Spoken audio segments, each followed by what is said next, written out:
why are so many women suddenly being diagnosed with ADHD in their 40s?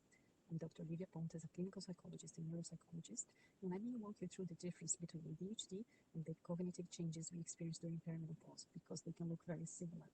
During perimenopause, we experience fluctuation in our hormones such as estrogen, progesterone, and testosterone. These hormones are closely linked to the neurotransmitters in our brain, serotonin, GABA, and dopamine. These neurotransmitters help us to regulate our mood, but they also impact attention, memory, executive function, and motivation. Executive functions are those skills that help us to organize ourselves, planning, prioritizing, initiating tasks, switching between tasks, and keeping track of what we are doing. Dopamine helps us to keep going when a task is boring, long, or difficult. So as your hormones fluctuate, you might start to forget things, lose your train of thought, struggle to concentrate, feel more disorganized, and find it harder to keep going when a task is too long or tedious. And understandably, some women start wondering, do I all of a sudden have ADHD?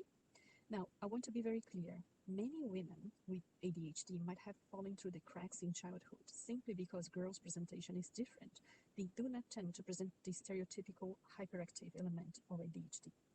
And perimenopause can make pre-existing ADHD symptoms much harder to compensate for. But also, there's a really important distinction. ADHD is a neurodevelopmental condition. It doesn't suddenly start in your 40s. For an ADHD diagnosis, there needs to be evidence that some of these symptoms were already present before the age of 12. So if difficulties with attention, memory, organizing yourself have appeared for the first time in your 40s, you shouldn't automatically assume ADHD.